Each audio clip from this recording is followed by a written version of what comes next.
but they're still just short episodes, but it's straight to the point. It's like thoughts. Yeah, it might, you know, it's like, it's just, at least it's out there, you know? That was my hardest part. I didn't start for like years just because I was like, I don't know if I'm ready yet, and, you know, shit like that. And I said, fuck it. Yeah, that's good. Awesome. Well, hell yeah. Welcome to the show, man. Yeah, thank you. Hell yeah, dude. Well, what's up, man? What's been going on with you? How's comedy been? Comedy's been amazing. I've just learned how to accept that you go where you're celebrated, not where you're tolerated. Oh wow, yeah. That's a good one. Yeah. This is so. In Austin, it's like so many circles, and if you're not a part of a certain amount of circles, you're not able to work as much. You'll do like the open mics where it's like the shitty rooms, but I get a lot of opportunities in San Antonio, man. In San Antonio? So I would rather be in San Antonio, getting on stage, working long, you know, like I feel like downtown Austin, you can get like 3 minutes, 4 minutes, 5 minutes. I'm down in San Antonio doing 30, 15, really? 20. Yeah.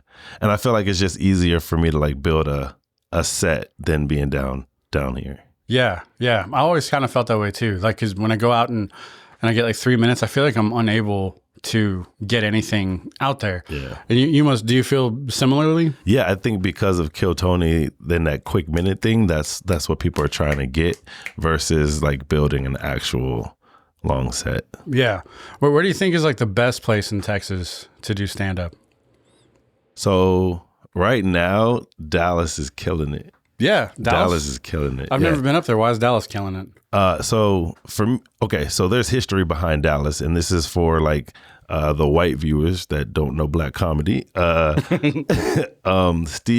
Steve Harvey used to have a club there where all the black comics would come through and do shows. Also, Gary Owen has a show that he does there every year where it sells out. So it's like a big hub for comedy, and it's been that way for a long period of time. Just like Ralph Barbosa blew up from there. You got Tone Bell, which lives here in Austin, but he blew up when and started traveling out of Dallas. Like Dallas is a hub for comedy, and I don't think people pay attention enough.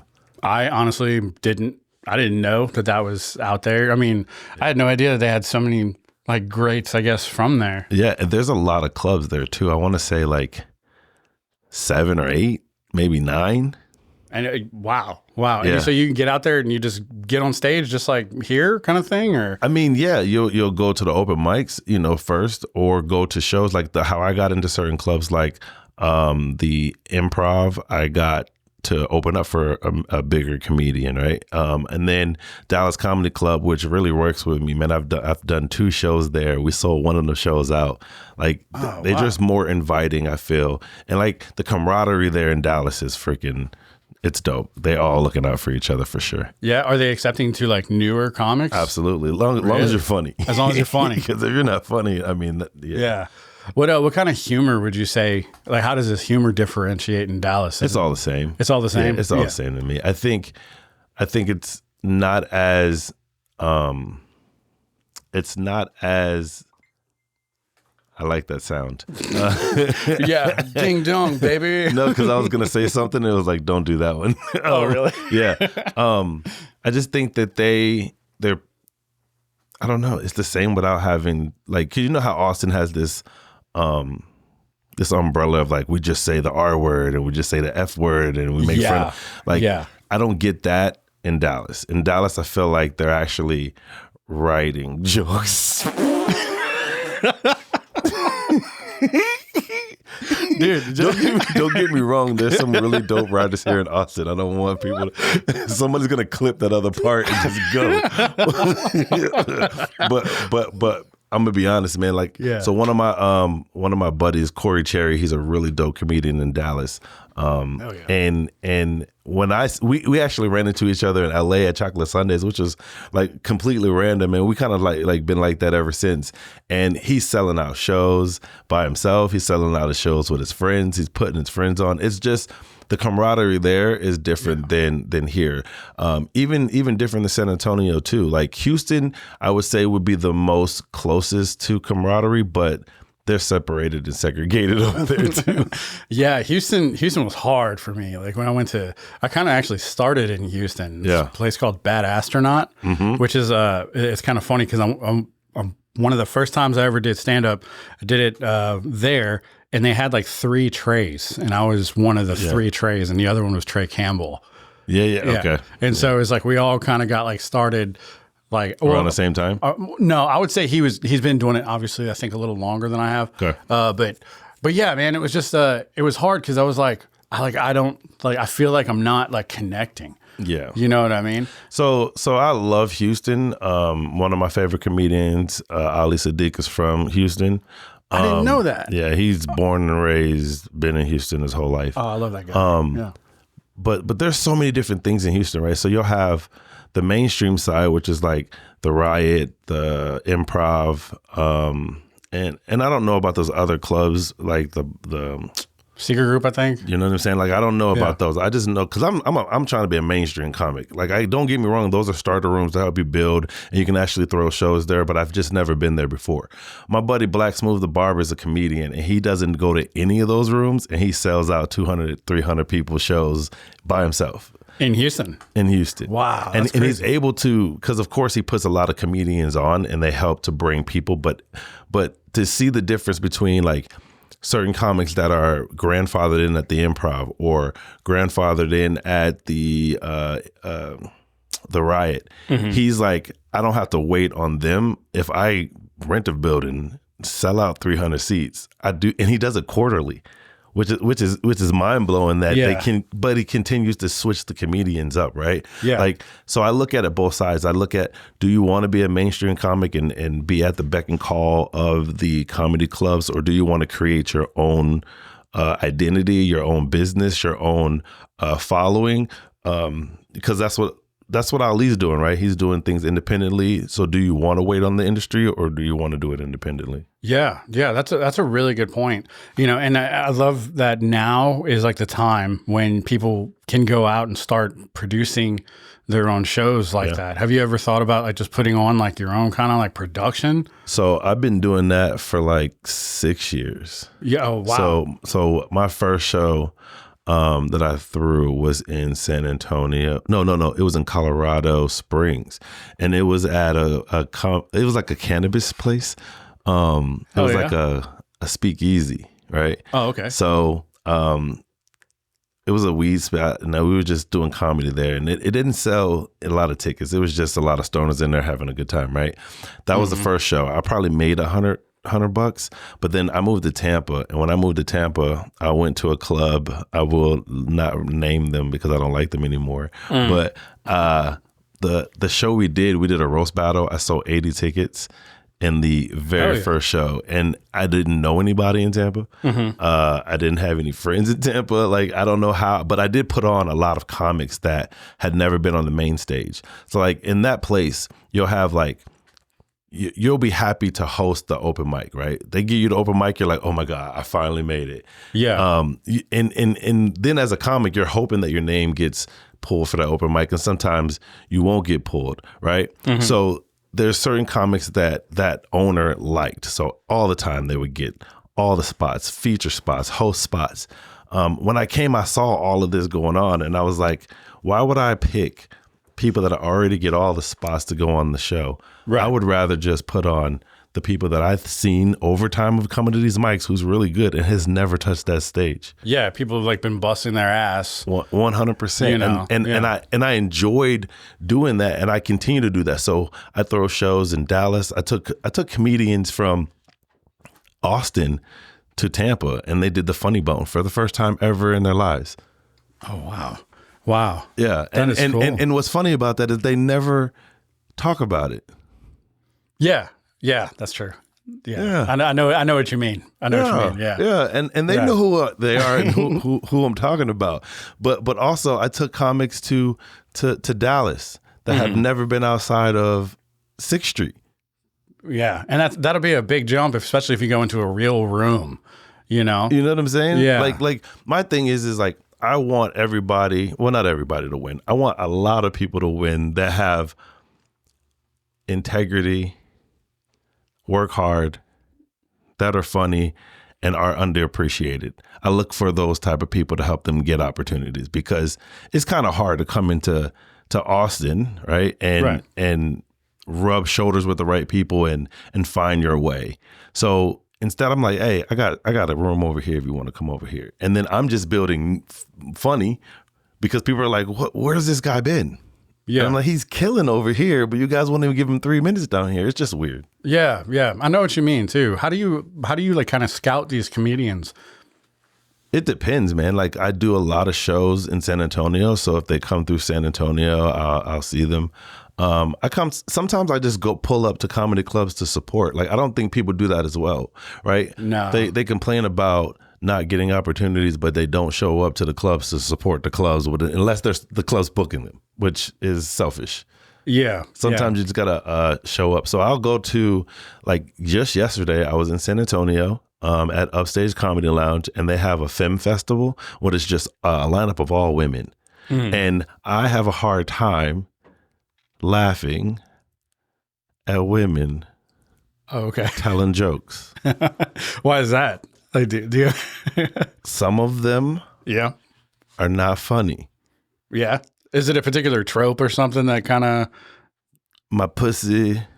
Okay, period. Gotcha. Like, I would have to have a vagina to laugh at the jokes. Not all of them. There's a lot of really dope. Like, Genevieve is hilarious. Candace is what's her last name? I was gonna say Candace Owens. That's crazy.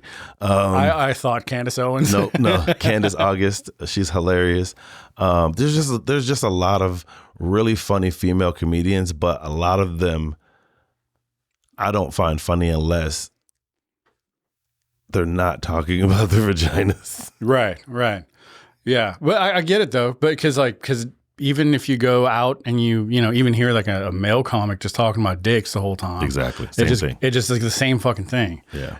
I totally get it. It's like there is a trope where it's like it just gets just beaten to death. Yeah. Like we mentioned earlier, like everybody saying the R word or something like that, or it's like, oh Jesus. Yeah, but that's how I find them. I go to different clubs, just pop in, and if I think you're hilarious, I don't want to see a clip, because people are like, I'll show you a clip.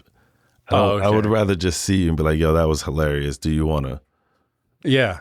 Because a lot of times the clips that come out, it's not really them at their best. It's just like, they're just trying to put out content. I mean, sometimes it is their best, but it was like 3 years ago. And I'm like, if that was 3 years ago, I don't know. Yeah.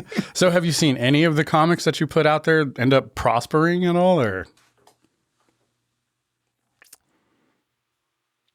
Nah. They're all just still grinding. Still grinding? Yeah. Have you performed outside of Texas? Yeah. So I know you said Tampa. Sorry, my bad. For sure. Yeah. No, but I have a run that I do pretty much every year. I do New York. I got a couple buddies out there that I can get, shows in. I do LA. I do Colorado. And then Florida. And I kind of do that every year during the summertime. And then whatever's close by. If like I want to do Oklahoma, I want to do New Mexico, just because they're close by where you can travel. Like even Louisiana, that's still close enough. But those are the areas I want to. Because like right now, I used to have this problem of thinking like, man, why am I not an Austin comic? And why I'm not a San Antonio comic? And then I was like, I'm a regional comic because I travel the region. Yeah, sure. Do you have a favorite place that you look forward to? You're like, man, I'm going to New York. This place kills every time. LA. And that's just because you never know who's going to be in the crowd. You never know. Like, it's hard pressed that you're going to find an agent sitting at Shakespeare's. Yeah, sure. Or Narbar. I don't think one would ever go in our bar. You know what I'm saying? Like Yeah. they'll either be in the mothership, they may be at Sunset, they may even be at the Creek, but I don't see, unless it's like, now let me take that back. Now, if it's like South by Southwest or Moon Tower, they might stumble in there. Sure. But for the most part, that's not where they're going. So New York, you would feel like if you're going to the Cellar or you're going to the Stand or you're going like to these big places, then you might be able to be seen. But I don't think you're going to be seen at the Grizzly Pear. So that's the point I'm making is like LA, I'm going to do Crack 'em Up Thursdays, which is at the store. I'm going to do Chocolate Sundays, which is at the Laugh Factory. And because I know my buddy, I'll be able to do Monday Rays when I go to the Improv. I'm looking at someone might be at one of those three compared to the Grizzly Pear. You know what I'm saying? Sure, yeah. And like all of those names are just as famous as comedians themselves. You know what I mean? And that also helps with like the algorithm, because other comedians see you like, oh snap, he was at the Hollywood Improv. Oh shit, he was at the Laugh Factory. Oh, you know what I mean? Mm-hmm. It works. Was it kind of intimidating going into these places for the first time? I'm one of those people that just jump. I don't be that's not your thing, huh? You just hop on in there. You have to feel like you're supposed to be there. Yeah, sure. Yeah. If you feel like you're not supposed to be there, then you shouldn't be there. How long ago was the first time that you ever stepped foot on those kind of stages? So I did the Tampa Improv probably like 3 years into doing comedy, and I opened for D. Ray Davis, and it was sold out 3 stories.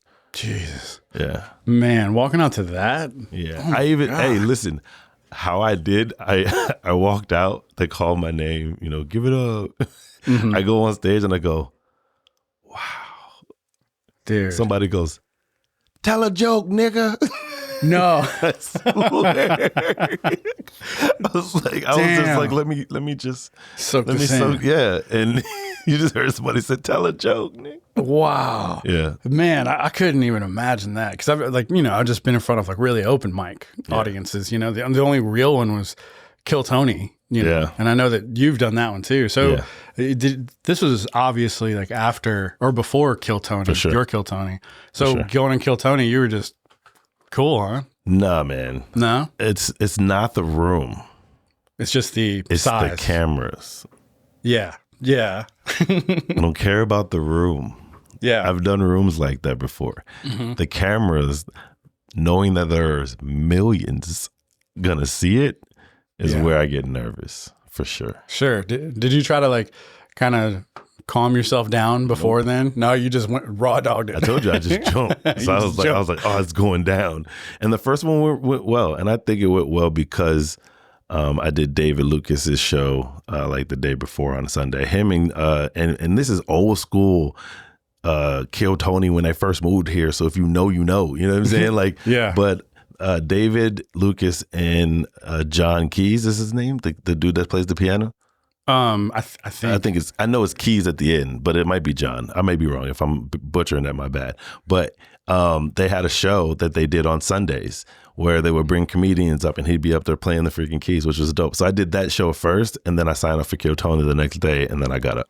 Wow. Yeah. So it must have been a lot different then. Was that Vulcan? Nope, before that. Oh shit, I don't even know. Oh wait, I do know. Like where it was kind of like a darker stage. Antones, that's right. Yeah, that's right. Wow. So what was it? What was the sign up process like then?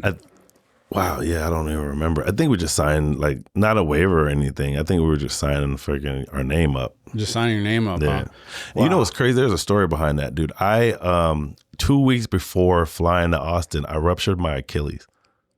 Really? And I couldn't like. You could barely stand up. That's funny.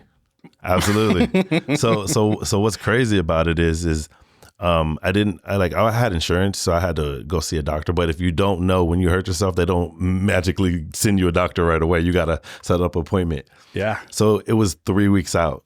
I'm flying to Austin in 2 weeks. I was like, should I go? I'm on crutches, bro. It's just me. I went. Hell yeah. Do you know how hard it is to crutch and this is in Tampa, where they had construction on the freaking whatever, the parking garage. So I couldn't find somebody with a little scooter to drive me to I had to all the way through, which is crazy. And then I flew on the plane. Now I didn't have a cast. There was no cast. You know, they give you that that plaster, like a plaster elbow thing, or like, oh yeah, it wasn't even sturdy. It was just some mold, and they wrapped me with an ace bandage. So I'm crutching. God, dude. To go to KillTony. I get here. There's homeless people everywhere. I'm like, I'm a sitting duck. All they have to do is knock me out.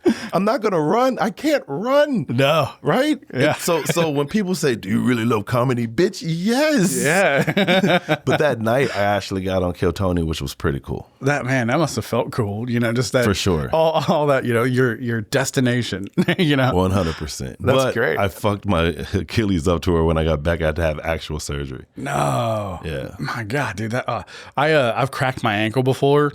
Or I say cracked my ankle, but basically like really, really like twisted and fell on my ankle and I sprained it. I couldn't imagine like rupturing an Achilles tendon or something. It was wild. Man. But I just was like, I'm not finna waste this opportunity. And then I got up. But this was before the boom.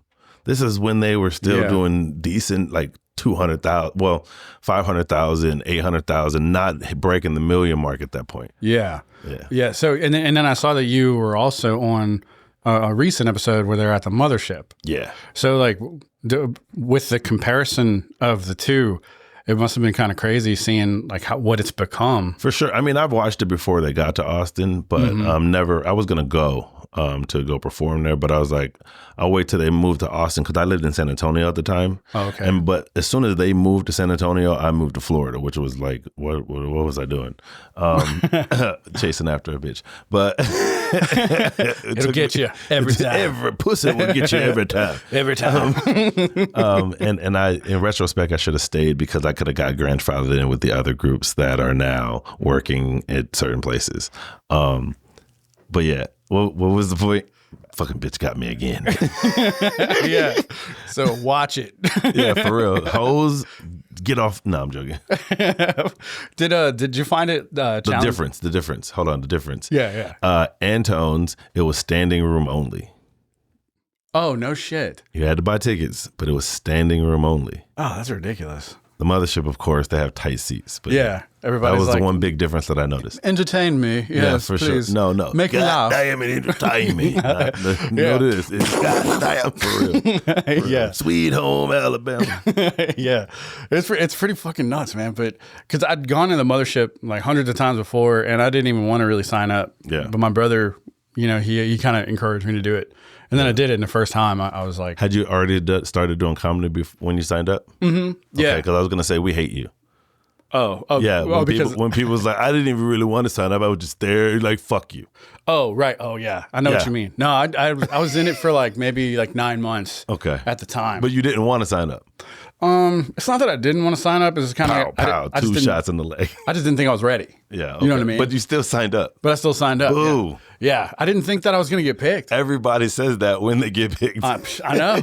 I just legitimately didn't think. Look at me. I was on crutches. Do you think that I thought I was going to get picked? Oh, fuck. I didn't think I was going to get picked. Bro, let me tell you, I was about to leave because I was so tired, because it was standing room only. Right. I'm standing on crutches 4 hours waiting outside and waiting inside. I was like, I'm going home. I get to crutching. I get to the door and they call my fucking name. Now I have to crutch all the way back up and then up the little fucking stairs. It was a lot. Yeah, the homeless people are just like watching you go by again. For like, sure, like, yep, we're going to rob his ass on the way back. He's tired. Yeah, I need them crutches. For real. Those crutches, I need those things, man. For real. Hilarious. Yeah, you got to like put bike locks on them and shit. Absolutely. Something. I've seen a freaking wheel with a bike lock on it. I was like, what the fuck? Just the wheel. Just the wheel? It's right outside the mothership. Yeah, dude. It's like, it's crazy out there, man.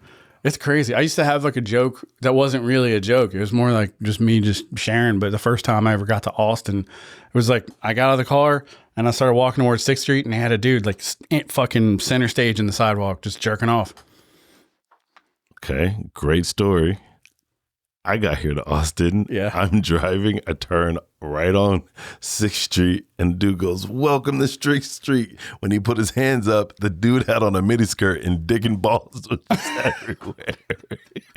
so yours checks out. Because mine was like, what the fuck is going on here in Austin? Yeah, dude. Yeah. Like, I just started just trying to like tell people memories of that shit, you know, just like as a joke at first, because I didn't know what the hell a joke was. It's the truth, man. But oh man, yeah. And there was another dude who was like, I don't know if he was a homeless guy or like one of them gutter punks, but he was on a scooter and he fucking slammed into the back of a Waymo.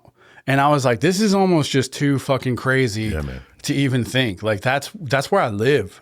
When I was in high school, I was in San Antonio. I went to Judson, and when we were there, a lot of kids was always like, "We're going down to 6th Street, going down to." I never went because of the wild stories. I was like, I'm not finna go down there, dog. I'm cool. Yeah, to an extent, I have like a little bit of like history with it because I'm from New Orleans. So New Orleans is 100%. It's 6th Street, but with like titties. Yeah, a lot more. Like, for sure. You know, but it's like, the entire city is like 6th Street. Yep. So it's like, you know, like I wasn't too surprised, but I was just like surprised at how like abrasive it was. Like people are unabashed here. I mean, it's because the homeless shelter's downtown. If the homeless shelter would be somewhere else, I think they would be closer to there. Yeah. You know what I mean? But yeah. And then Joe Rogan, man, help the homeless out, dog. What are you doing? You got all this damn money, bro. Yeah. You know what I'm saying? He's hiding in Mothership. Which is fine, but y'all got so much goddamn money and y'all like white people, so get all the white homeless people and get them. Start with Diaper Lady. God damn. Oh no, dude. Oh, man, do a fundraiser, right? They can do a comedy show where they did the proceeds to the Christian. Like, do you remember when they had the floods?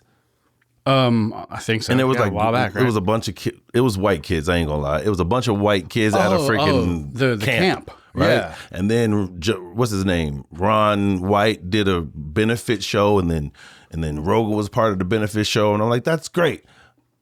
Do it for the homeless. You see them every day. Sure. Yeah. Every day. Sure. Yeah. And I know that it'll only make a small dent in it, but at least it'll be like you'll be giving back to the city that put you on a pedestal.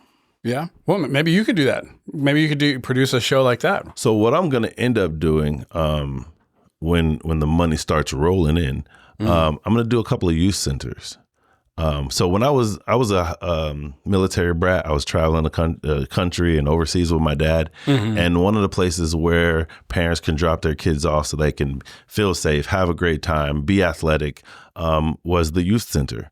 So that's what I want to do is I want to put together youth centers, especially now, like you can have a technology room, you can have arts room, you can have like different rooms. But that's what I want to do when I get up there. So not necessarily the homeless, because that's Rogan. He's billions. Even Elon with your weird ass. All of them. Yeah. Just put a little dent in it for sure. Just something, you know.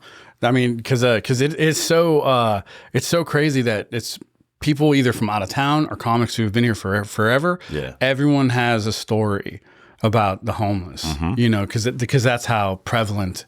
And I give the homeless some money, man. Because like we get to know them, bro. We like, especially on Mondays, because on Mondays that's really when I'm down there. I come down there sometimes, but for the most part it's for KT and that's it, right? But I've grown to know some. Like I gave a dude a pair of shoes because I don't wear them shoes no more, and I see them walking around barefoot. Like little small gestures like that can help out a lot for sure. Yeah, I was barking once, and I think this was I want to say it was at Narbar, but they had a guy who just like he was kind of like hovering around me, that kind of thing, and I just ended up telling him, I was like, yeah, I'm just trying to get people into the comedy show, and then and so we go in, I do my set, and you know, I get off, and he brought him and like 4 people, and I was like, you brought all these people here, and it was like, yeah, and they just came to watch. Not homeless people. No, they were homeless.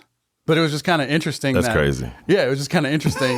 I was like, hey, dude. I'm like, all right, well, cool, man. I was I mean, they deserve a laugh too. Yeah, they deserve a laugh too. For you know? sure. So it's like they might be there too. You know? For sure. I just like I don't know. I was thinking about that because when I first got down here, I brought my kids down so they can see like what's 6th Street, and it was in the middle of the daytime on like Saturday, so it wasn't crazy. But my daughter was like, "This is how these people are living." I'm like, "Yeah."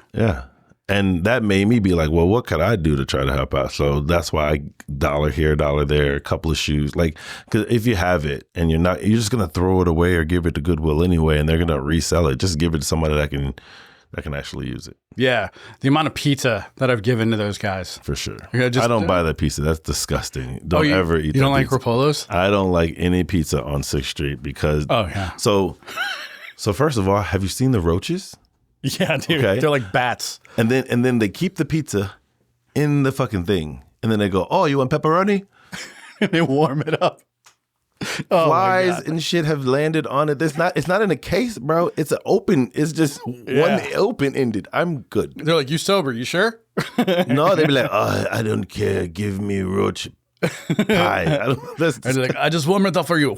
I swear, bro. That's exactly what I've never had that pizza. Yeah, they have to like forge it. Like to give it to you, you know. It's the taco place is pretty dope. Which one? It's always right there. What the hell is it called? Yeah, Taco Way. Yeah, I fucks with it. Yeah, and because they give you $1 less because you're a comedian. So. Oh really? He said, I never knew that. I never knew that because you've been eating a nasty ass pizza. That's what. I do like pizza though. Yeah, not that one. No, that's really interesting. Do you remember how they used to do the open mics at Rapolos? Never did it. Yeah, it was back in the day. But yeah, you don't like that, you know. Maybe they could do open mic at the taco truck. So I tried. Okay. When I first got here, I did pretty much most of the mics because I was like, let me pay my dues. And then I really believe this 100%. You are who you hang around. Yeah, absolutely. If you're hanging around the open mics, guess what? You're an open micer. Mm-hmm. I try to. Now, I'll go to certain mics because they pull a really decent crowd and I'll be able to really work out some stuff.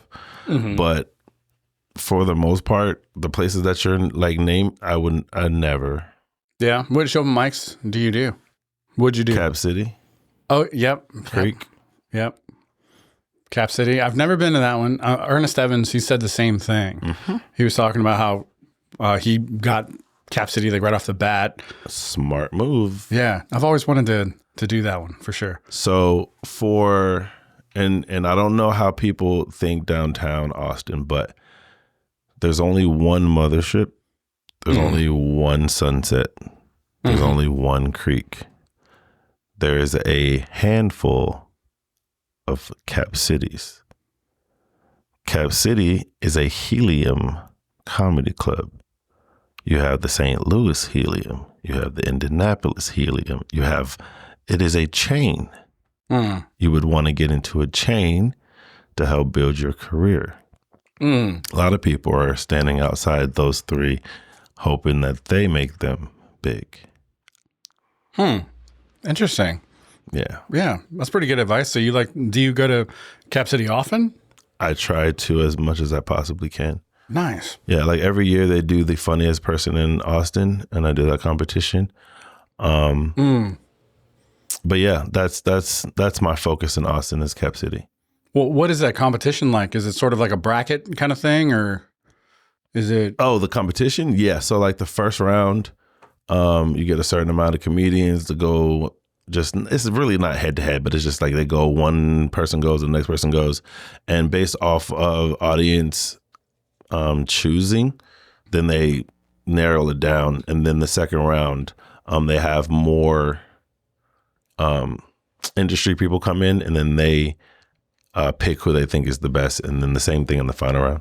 Oh, okay. Yeah, it's pretty cool. Oh, that's cool. So do they do it all in like one day kind of thing? No, they do it over probably a period of 2-3 months. Oh, okay. I see. Yeah. I see. Because that kind of reminds me of, I think Houston has the funniest person in Houston too. Probably the same format. Yeah. It kind of sounds like that. Mm-hmm. But that's really cool, man. So yeah, I got in the semifinals this year. Really? Yeah. So what did that look like? Was it just like they called you up? They were like, all right, you're against like 3 other people or something? Or no, when they tally up everything, they just call out the names, and then you are the next 3 that go on to the next round. Then you go to the next round, and that's when the industry people like the owner of Zanies or the booker of this or they come in and then they judge based on who they think is the funniest. Oh, hell yeah. Yeah, it's pretty cool. Man, so what is your approach to those kind of things versus like just a regular show? Just do what I always do. Just do your material. Mm-hmm. Yeah. Hell yeah, man. Like, yeah. So how do you write your jokes? Like, I don't write. You don't write. I just saw Gabriel Iglesias say the exact same thing. He doesn't write. Bill Burr, exact same thing. You just kind of memorize it? So, yes. Mm-hmm. I'm going into more storytelling. Like, my bits now are about my kids, about being a dad. And those things are easier to me to memorize because they happened. Right. Yeah. If I go up there and go, well, we'll talk about that in a second. There's just sometimes I feel like when you're writing a joke that's not happened in real life, it seems robotic. Yes. Yeah. And I was just watching Mark Norman's special, and robotic. I know what you mean. Yeah. Like, da da da da da da. Right. I love that impression. Because that's what's that's okay. that's what's gonna happen, and that's throughout. And it's hard for me to watch an hour full of that. Yeah, 10 minutes, 15 minutes, I get it, but after it's telemarketing. And when I watch, not necessarily Gabriel, because Gabriel's more, he's like voices and playing characters, which is really cool too. But Ali is like, he can do a 20-minute set. Matter of fact, his hours are like 3 stories. Yeah. Yeah. Think about that. Yeah, he did the prison one, right? Like the one where he was in, oh man, that was such a great story. But I could just listen to him talk, honestly. And that's what I mean. Like, there's a difference between the two, and I want to lean more towards telling my story, right? Right. That's literally me. Like, I have a joke about my son. We're watching right now. We're watching Demon Slayer because that's what he likes, and I was like, all right, cool. But we're gonna watch some of my stuff, right? So I was like, we're gonna watch Captain Planet. Oh, hell yeah, dude. That's how I felt. That's what's up. That's not how he felt. No, he didn't get it. My son was like, is he black? And I was like, I don't know. He's like aqua, or he's like fuchsia. No, fuchsia is pink. What's that? Aqua blue. Yeah. I thought like aqua. And my son was like, turquoise or something? He was like, nah, he's not black. And I was like, hold on, let's watch Doug. And we watched Doug, and I showed him Skeeter, and he was like, okay, he's black. Come here, Doug Funny. It's just crazy because they're both blue. They're the same color, but my son was like, okay, he's black, but he's not. Oh my God, I never even noticed that. For sure. But look, my son, we're watching Captain Planet, and my son goes, what's his superpower? And I was like, recycling. And my son said, what? I said recycling.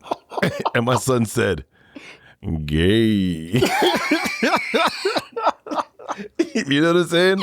Oh, dude, I love that fucking story, dude. So that is the type of jokes that I'm putting together, right? Of like the intimate moments that I have with my kids. It's hilarious, bro. Yeah, like right now, my son's running around saying, the potted milk.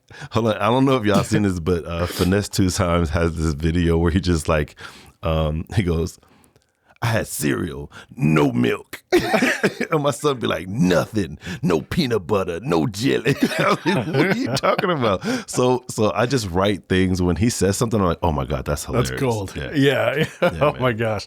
Dude, sometimes kids are just like a freaking gold mine for that stuff. Cause it just like their perspective is so like, just no, dude. Like, well, what I realize is that the comics that really do extremely well, they are telling the story about their own experiences that relate to other people just because we all live life. Yeah. Like Kevin Hart, I think he really blew up when he started talking about his wife wanting to fight him, him and his dad, him and his like you know what I'm saying. Then you got Bill Cosby, and he was telling stories about him being a dad and raising kids. Like in back in the day, you used to have those stories, then they would turn them into sitcoms. Right. Yeah. Yeah. I used to love those sitcoms too, man. Like For sure. TGIF. Yeah. Yeah. I used to like fucking. Dude. Yeah. So like Damian Wayans had a comedy, a TV show. D.L. Hughley had a TV show. Monique had a TV. And this is, sorry, white people, if you don't know these names. These are black comics. I'm not sure if you know. But they just all had sitcoms out of it. And I feel like even Nate Bargatze, right? Nate's like one of the biggest comics in the world right now. And he tells stories. Like, I just think that and that's what I hate about Austin sometimes is because it's like set up, punchline, ha ha ha, set up, punchline, ha ha ha, gay, ha ha ha. You know what I'm saying? Yeah. And not drawn out. Like I Symbol can't, monkey. Yeah. I wish I could think of, and I don't go to the mothership and watch the shows, but I would love to see like a storytelling show at any of those big places where they just go up there and it's all about storytelling. I think it would be dope. Because like Ari Shaffir just has, he just dropped another. Do you know about his storytelling shows? No. Okay, so Ari Shaffir has a show. It's called This Is Not Happening, and I think that was on Comedy Central, and like that's where Ali got really big because he did Mexican Got on Boots on that show. Yeah. So right now he's doing his last season called The End, where he's bringing all of those comics back and more comics to do a storytelling show. So I think it's just like. People are into long form comedy now. Right. Yeah. They like to get roped in, you know, like to feel that you're experiencing the same thing as me. And what I think happened and why people enjoy that ever since every person, I believe, in the United States that went to kindergarten or preschool or pre-K, you all sat down at story time. Yeah. Every last one of us. Mm-hmm. So I think it's that nostalgia of us going back to that kid going, and what happened next? Yeah. Yeah. 100%. I totally feel that, man. Yeah. That was started to be, my approach was to try to get into more like, I need to talk about true shit. Yeah. It was because you mentioned it's easier to also remember. 100%. You know, but at the beginning when I was first starting off, I was doing the whole, let me try to come up with my own knock joke kind of thing. And what I was noticing was that not only was I not remembering, but I was also like, I didn't feel like I was actually being myself. Yeah. You know, so what I started to do was like take, you know, stories or things that actually happen and just make it into like, you know how like when you embellish, I mean, for sure, you know, you just tell your friends you're telling a story and you're just like going off. That's where I got it from. I was just at lunchtime at certain places where I would work, I'd be telling stories during lunchtime and people were like, yo, you're fucking hilarious. Yeah. And I didn't think anything of it. I was just like trying to be the center of attention during lunchtime type shit. Totally get it. But I just realized that stories are the way to go. And if I can, and it's hard to get up on stage and tell a fucking 1 minute story. It's hard to tell a 3 minute story.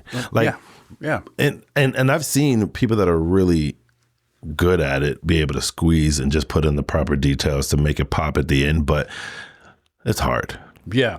You really have to strip down like every single little thing when you do that, which essentially becomes a one-liner because then you just have the setup and then you got the punchline. 100%. You know, but the story of it is really good. Yeah, man. You know, and I've loved it because I've had I got this one. You know, I'm not going to tell you the whole thing, but like, I just have this one like where like my girlfriend, she got stuck in a Waymo. And it was just like, she gets in and it says, hello, Molly. Her name's Olivia. and it just locks the doors and it takes off with her in the car. And then it goes in a roundabout and just goes in a circle, right? And so she was telling me that story. And then I was telling her like, you know, what I would do. And then I was like, oh my God. I'm like, this is, you just write this down. Yeah. So is that kind of how your thing is? Like you just a natural conversation that's brought up? Yeah. And then you're just like, I need to write this down. For sure. Or it actually happened. Like, okay, here's an example. I have a okay. I have a retard joke. Yeah. And why and I'll say it, I'm afraid of retards. And the reason is because my mom worked at a mental health place where they had helmets on and sorry. Wow. But when I was little, I used to go to my mom's job and they used to chase me. So that's where the fear comes from. So I tell the joke, and when I tell the joke, people are kind of like standoffish sometimes until I tell them why I'm afraid, right? Because they just hear the word. They don't hear that, oh, this is a natural fear. And I'm not going to look up and be like, it's mesothelioma when you're afraid of the... I'm not going to say that's the word. I don't know. Right. But my favorite movie is also The Goonies. Oh, yeah. And then when I start making fun of him, they all laugh. And I'm like, oh, fictional retards are hilarious. Yeah, fictional. But real ones, it's not funny. Yeah. I always think about that quote. As long as it's funnier than it is offensive, you can say pretty much whatever you want. But see, I don't think people understand the context of the joke. The context of the joke isn't about the people. It's about my fear, period. Yeah. It's like, it's not them. It's me. And it's hilarious. And now that I say that at the beginning of my set, people accept it differently. Before I used to just go, I'm afraid of it. And they was like, whoa, what the fuck? Yeah. But I lead into it now. You can't outright say it. You can't outright say it. For sure. Like when I will continue to do it. Yeah. When I was like starting this, I have this like French Mexican joke, but it was weird. It was like, I say French, everybody's good. I say Mexican for some reason. Tight. Everybody like gets real tight. For sure. Until I start like making fun of myself. I'm not making fun of Mexicans, that kind of thing. And then all of a sudden it's like everybody gets loose. But I don't know why. It's like as soon as I say Mexican, everybody's like, I mean, you fit right in here in Austin. That's kind of what they do. Yeah, man. Yeah, I feel like I fit in. Yeah. I don't know. Let me stop. You get in where you can fit in, I guess. No, I really like smart comedy, man. Yeah. I really like smart comedy. And if your punchline is black people are late, if your punchline is Indian people stink, if your punchline is Asian people can't drive, right? How hard was it to come up with that? I know, and it seems to be like the end all for every single one of those kind of jokes. You know what I mean? 100%. And it's like, yeah, I get it. And that's why I said what I said about my joke, right? Because that joke can be offensive, but I'm saying that the joke is about me being afraid. I don't think that those jokes are. I just think those jokes are just lowbrow jokes. That's all. Sure. Who were some of your favorite comedians growing up? Maybe even some people who inspired you. Oh, that's a great question. Martin, I really, really admire his bravery, his he was just wild to me. Martin Lawrence growing up to me was hilarious. Let me see who else. Bruce. I just remember watching Comic View and Def Jam, right? And I remember seeing Adele Givens. She was saying, you ever heard of Adele Givens? No. She has a famous joke where she goes, I know I got some big ass lips. All my lips are big. She said, my big ass lips, your little ass dick. It'd be like feeding a whale a Tic Tac, and the crowd fucking oh my god erupted, bro. Yeah, man. Yeah. So Adele Givens, Monique I always saw her because I like her TV show. Jamie Foxx show was funny. Like I was more of a sitcom kid than stand up. I did watch like Dave Chappelle's first Killing Me Softly and but I was into old like records. My dad had like Richard Pryor records and Bill Cosby records. So I would sneak and listen to those. But I never was like I wanted to do comedy at that young of an age. I just thought it was funny. Did you understand like when you were listening to other people like doing stand up as a young kid? Like, did you understand that they were doing stand up? Were you like, or just so curious by it? Just seemed like performing. Just performing. Yeah. Like, cause I seen like Def Jam and that was before Comic View, but I just remember seeing them and the camera coming in, and I just knew it was a performance. Yeah. I didn't know what they called it at the time, but I just was like, yo, that's funny. Was Def Jam just because I vaguely remember that when I was younger. Yeah. But like, was that just comedy, or was there like a theme to the kind of comedy that it was? So initially it was a record label. Oh, okay. Def Jam, like that's where Run. I never put two and two together. Yeah, Run DMC, like that was under Def Jam. I'm an idiot. Yeah. I never put that together, man. So what happens is Russell got with like a partner, and then Bob Sumner went around the country trying to find the up and coming comedians, and then they put a show together, put it on HBO, and the rest was fucking history. Oh yeah, hell yeah. I know I've seen like ton of clips nowadays, but when I was younger, I don't think I ever really heard of that. I just found out comedians who were just on TV. For sure. I mean, they were on TV. You probably didn't have HBO. Yeah, I don't think I had HBO. And it was black. You are not watching that shit in my house. Yeah. Let's put on some Steve Martin. Steve Martin, yeah. Steve Martin, not Martin Lawrence. Different Martin. Yeah.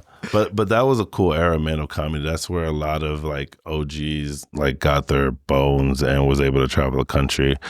Yeah. I love 90s, like right at the end of the 90s. For sure. You know, like for me, yeah, it was like Dane Cook. Mm-hmm. You know, like growing up, I saw Dane Cook a lot. And then Robin Williams had a special then. The Thief, yeah. Mm-hmm. The Thief? He would steal jokes all the time, but yeah. I heard that even though he stole jokes, he did end up trying to give people credit. Right. Yeah, somebody kicking you in the nuts and saying, I'm sorry. Yeah. Here's a couple of bucks. Yeah, that's a good point. To be honest with you. Yeah, have you ever had that happen to you? Have you ever had somebody steal your joke before?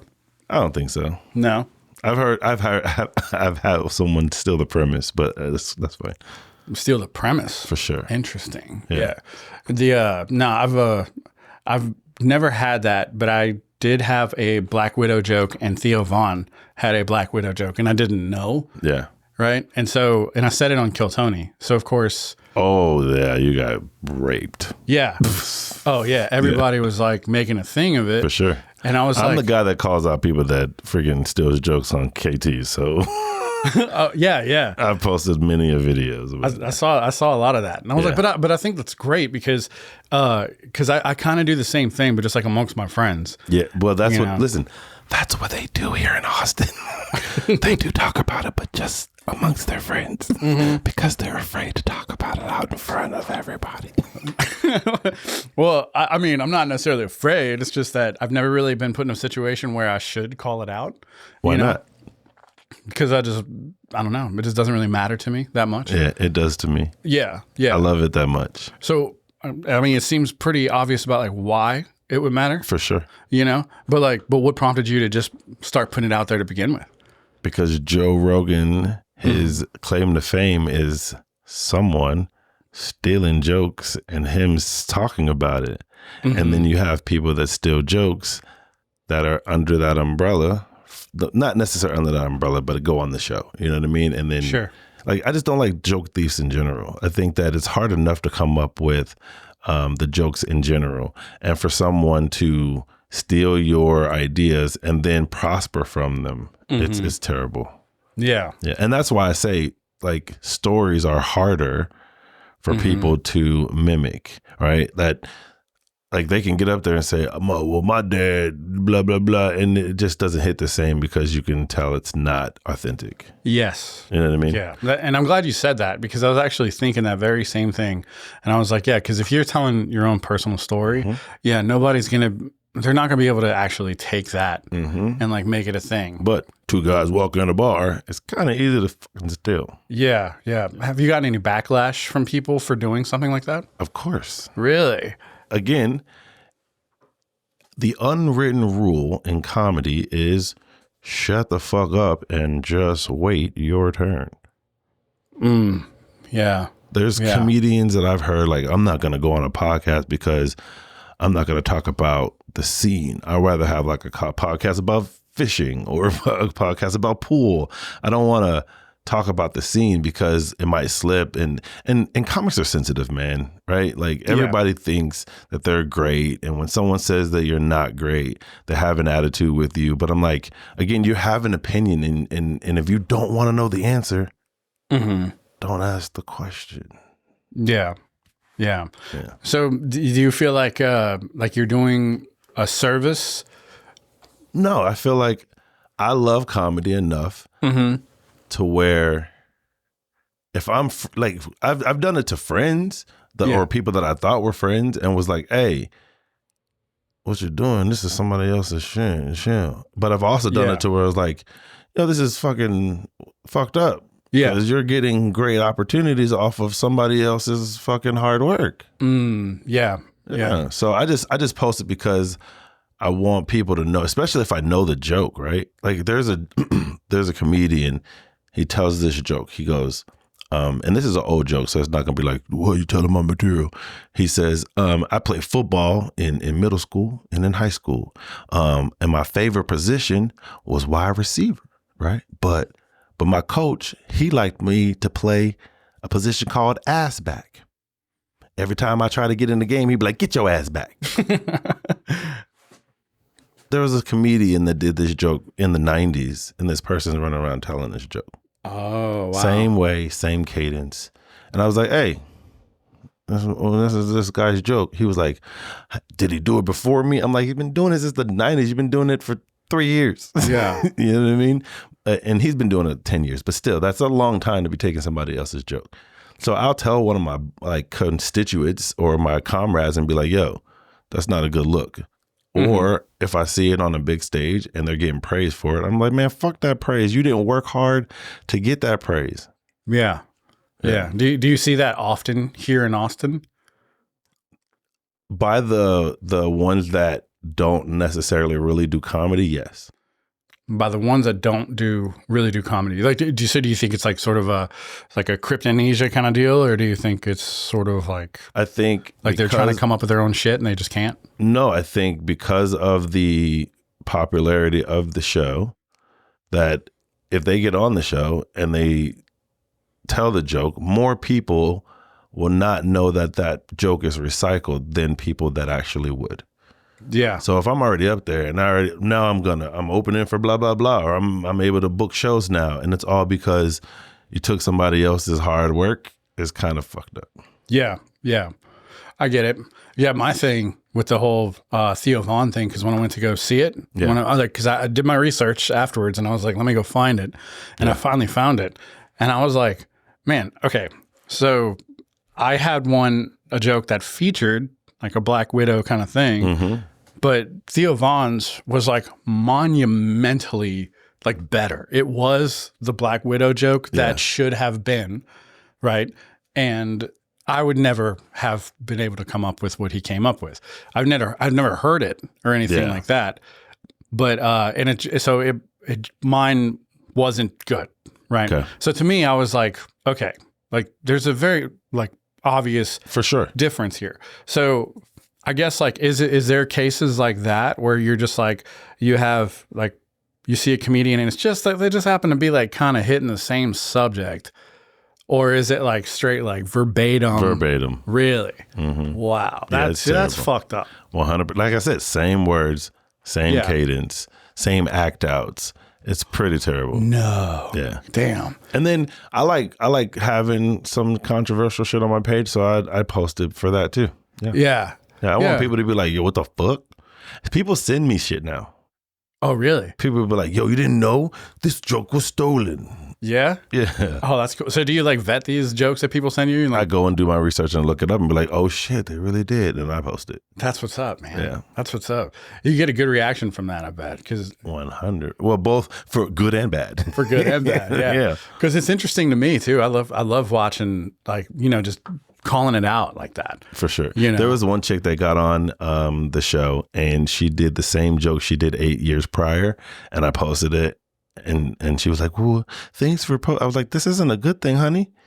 You did the same joke 8 years, same inflection, same no tag on the end, no nothing. We don't like that. Oh, but it was her joke? Yeah, for sure. I don't give a damn, but you do the same joke 8 years everybody. later. You didn't even, did you not? Yeah, I don't give a fuck. Yeah. If you're doing dumb shit, I'm going to be like, what is this dumb shit? Yeah. Yeah. No, man, no, that's cool. It's a different kind of thing. Like, and what I love about it is that it does kind of give people something to think about. For sure. You know what I mean? The fact that somebody is reacting to something that I'm doing. Yeah. You know what I'm saying? Yeah. Like, so it's like, it's especially like when it comes to like people whom are joke thieves, to have somebody to actually be like, hey, you're fucking doing this. Like, you know, it's like, cause that's like the worst thing. I've seen it myself. And I know exactly what you're talking about. You know, when I've done shows with people, I've been up there and I'm just like, fuck, that was a Kevin Nealon joke. It's crazy. It's crazy. Yeah. And it would be different if they were like, well, I'll try to change it from a man to a woman. Look at now, it's different. No, it's the same shit. It's the same thing. All you do is change the gender. Yeah, leave the covers to music, you know? Crazy, dude. That's crazy. It is. It is kind of wild because it's almost like unabashed. Like, it's like they don't care. They don't give a shit, you know? And you got some people that don't, and that's fine. I look down upon them as comics. I'm like, you're not even, you're a plagiarist. You're not a comic. Yeah. Yeah, exactly. Do you see a lot of successful, like, comedians who just, or like successful, like either local comedians who are kind of getting there through this? When I first got here, yeah, it was a bunch, but it was more in San Antonio than here in Austin. Oh, okay. Yeah. Yeah. Is San Antonio's scene pretty good? I've never been up there. I like it. That's my number one market. That's your number one? Yeah. What are they? Like, is it more like just more diverse? It's not like for Austin, it's white diverse. people. Yeah. Yeah. San Antonio, you're going to get a lot of Latinos, but you're going to get a mixture of pretty much everything. And then different parts of the town have different areas. So like West Side is going to be more Latin. East Side is going to be more Black. South Side is going to be. That was like I couldn't do it loud enough. That shit hurt. For a minute there, I was like, wait, what? It's called the Mexican what is that shit called? I can't think of it. It's like howdy. That's what that is. Oh, okay. Yeah. That's a Mexican howdy. I don't know if you know that. When they go that's a Mexican howdy. I never knew that. I looked it up on fucking ChatGPT. I said, what's a Mexican howdy? They were like, I can't even do it. Dude, that's I got to be crazy. Mexican to do it. That's funny. Yeah. So like that, you see, I think that's another thing with that Mexican joke that I have is that even though I'm even though I'm French and Mexican, I didn't grow up Mexican, you know, but the whole premise of the joke was that it's like, there's still like some Mexican seeping out. Yeah. You know what I mean? Shit like that. But then I'm like, oh man, I bet you I'm just being fucking racist and I don't even know. I mean, long as the joke isn't, I don't know. I'm not the joke police. Like well, yeah, you are. I was about to say, yes, Better you not are. post nothing, bitch. I'm watching. Straight up. Yeah, that was not scripted. That was cool. That was funny. Hell yeah. Oh hell, what are your goals, man? Like where you want to go from here? I just want to be a touring comic, man, for a while, make some money, and then buy a freaking cabin in the mountains. Oh, that's what's up. Yeah, dude. do real estate, buy houses, and then perform whenever I want to. You know what I mean? Like, I don't necessarily like. I have goals for like. I have a sitcom that I want to produce or pitch. I have 2 cartoon like movies to pitch. But my goal is to be a traveling stand-up comic, selling out. Man, that's badass, dude. Yeah. That's badass. What about your sitcom? Like, what would your sitcom be like? Really great question. I was a military kid. Yeah. And there's not a lot of stories about military kids. You got like Malcolm in the Middle, which is coming back, but his brother went to military school. Oh, yeah, that's right. Right? But they never were like showing you what happened to him in the school.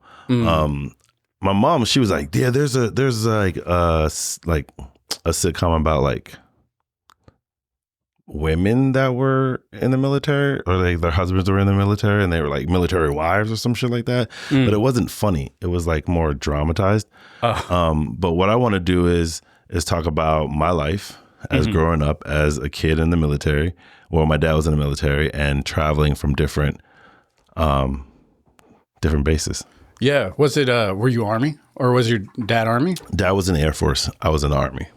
Oh, you were in the Army. Yeah. Oh, I didn't know you were a veteran. Yeah, man. Oh, that's badass. Yeah, man. So you're that was just everything that you've done, man. Like it's always been military oriented. Stories. That's stories. Tons of them. I don't know how long were you in the Army. 2 years because I was smoking weed. Oh, gotcha. Got kicked out. Yeah, gotcha, man. Yeah, I went in when 9/11 happened. You went in when 9/11 happened? I went in August. September happened the next month. That was when the fucking towers went down. That was crazy. Dude, I was in Ramstein. Or not Ramstein. I was in Vogelweg. Oh, shit. So in Kaiserslautern when 9/11 happened. So it was like 3:30 p.m. Wow. Yeah, we just got out of school. And yeah. I don't know if you ever been out there to Germany? No. We did Yokota, which is in Japan, and then we did Okinawa, which is the little island off of Japan. Oh, okay. And then I went to Korea a couple of times, but that's like only places overseas. Yeah, so you've seen all this stuff, and then well, dude, that's great. So that means like if you ever do have a sitcom, like it's from experience. That's great. Yeah, so I like I said, Malcolm in the Middle was funny to me. Yeah. The Wonder Years is fucking amazing. I don't think people realize how dope of a show that Wonder Years is. Wonder Years is like an old... Yeah, the older one. Yeah, but they actually did another one with a black kid. Shout out to Wonder Years. They did a black version where they were in the 70s. But I like that kind of style of storytelling. But yeah, I want to do it to where there's not a lot of stories about like PTSD and loss of family members in war, or dads being on leave and moms having to raise the kids by themselves. Like all of these stories aren't told. And I think that there is a way to tell them comedically, but also have some heartfelt moments with like people passing away and they come in with the freaking flag. Like, you know what I mean? I know exactly what you mean. Yeah. That's my idea. Yeah, that's great because I can see that like really actually working well, man. You know, especially because I was Navy. Yeah. And so, and you One know, of my sons is in the Navy right now. That's cool. oh, that's awesome. Yeah. What's his job? Is right. I don't know because know? he's his mother. I hate that bitch. I get it. Look, we talk, but I just see him from afar, and he just graduated. Like, what is their tug school called? It depends. It could be A school, C school. You know, C school. C school. Yeah. Well, no, that's awesome. Yeah, man. cool shit, man. Yeah, good for him. Good for you. For sure. You know, For sure. that's fantastic, dude. I think that I think something like that is definitely like kind of an untapped sort of thing because you don't really see much of the perspective from like the kids like that.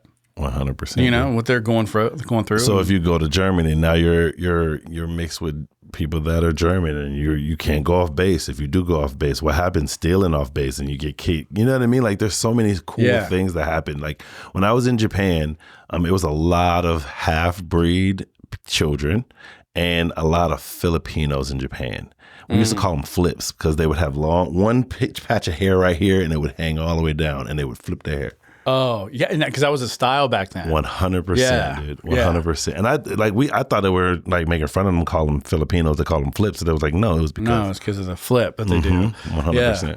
A lot of people don't realize that, like, you know, sometimes it's not derogatory. For sure. Yeah, but that was cool, man. That was a really good. That was like a really good time in my life, being in Japan. Like one thing that I do miss about like.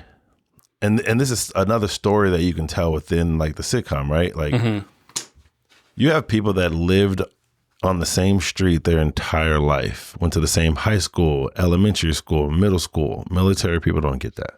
Right. Yeah. No, they don't. You're making friends. Yeah. And in 4 years, you're gone. 3 years, you're gone. And back then you had to write a letter or Yahoo. Right. But it was hard to keep in contact. Right. And I want to tell that story too, that they're not able to, you don't have that sense of camaraderie. You don't have that sense of home.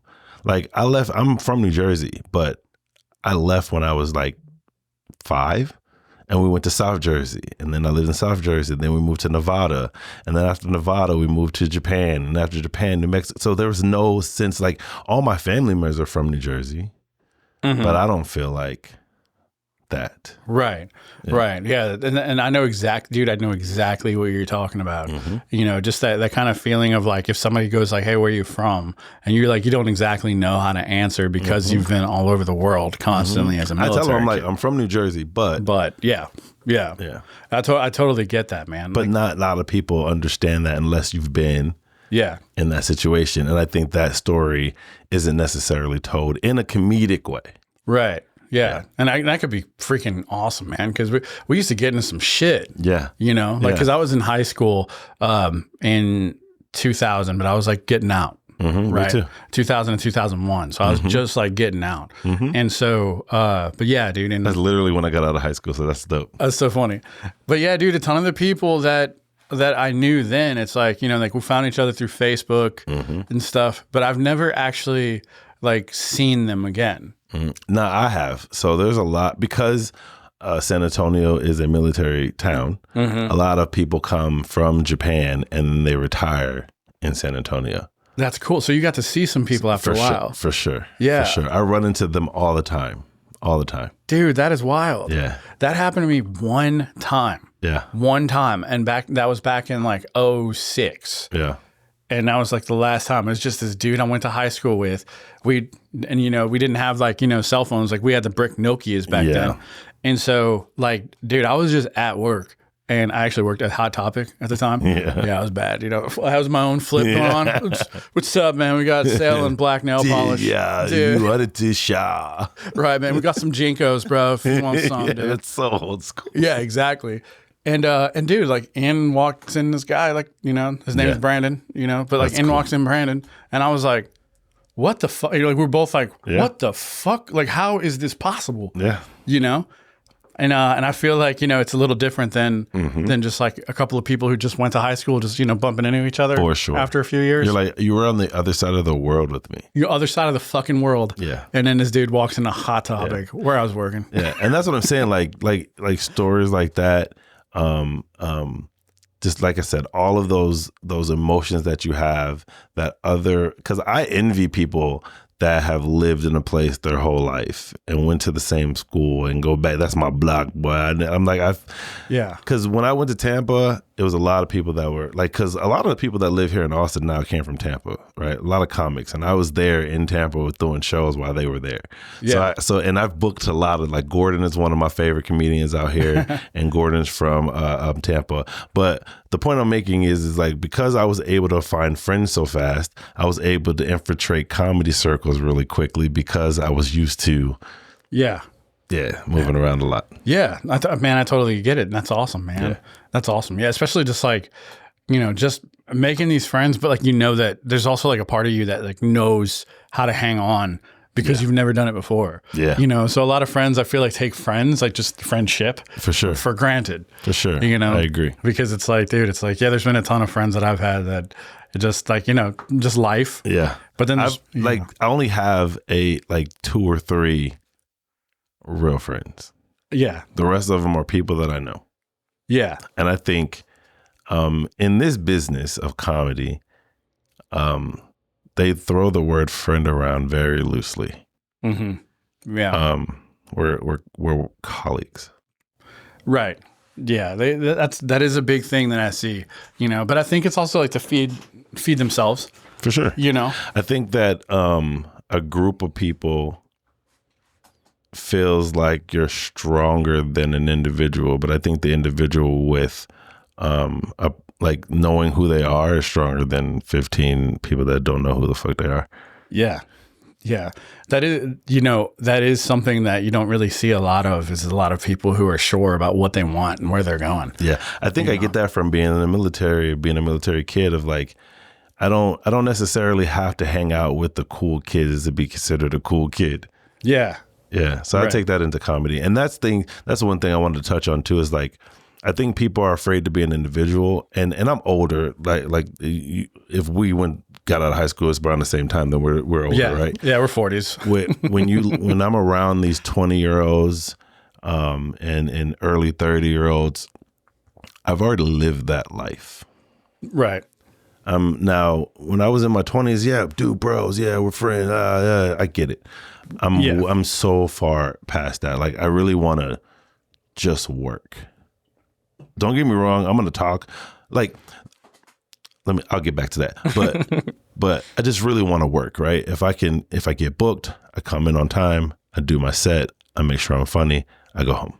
Yeah. I'm not going to be drunk, knocking shit over, smoking weed in the back. No, okay, maybe in the back.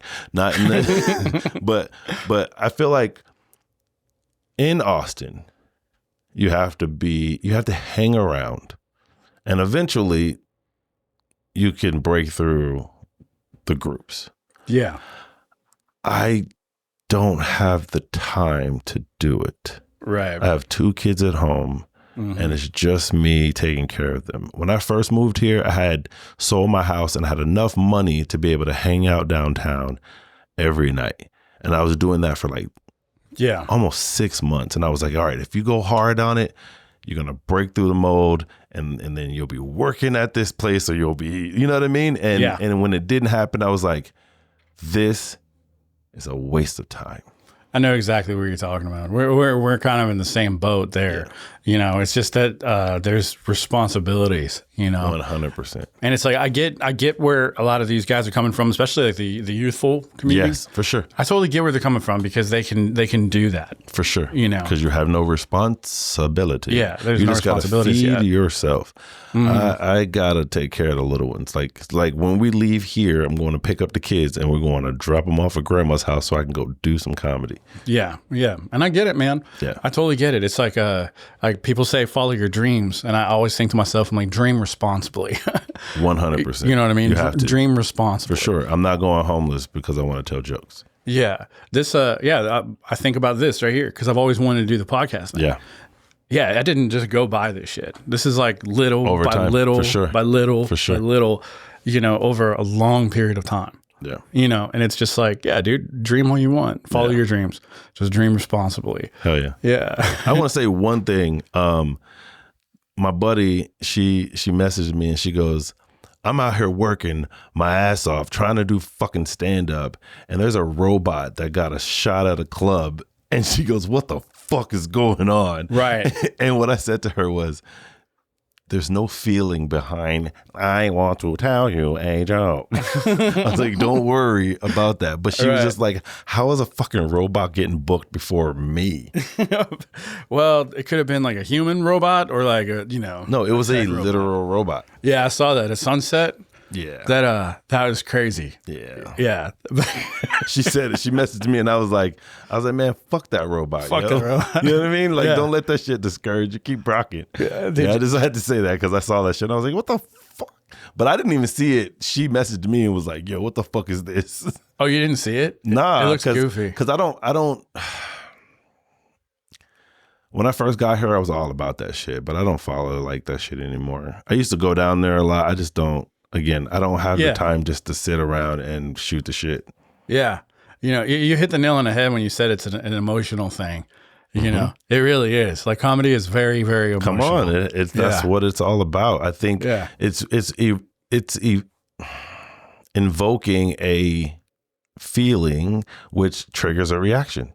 Right. Yeah. Yeah. Yeah, it very much is. And it's an emotional feeling for you because like you're up there and you're thinking all the things that you're thinking. For sure. You know, and for me, I don't know about you, but for me, it's very like insecure. For me, it's like, I hope that they're liking me. I hope I'm doing good. I hope total I'm coming opposite across. of me. Yeah. So like, oh, that's great. Like, so you're very confident. Like, 100%. Like you motherfuckers. For sure. Because my thing is this, you came to watch me.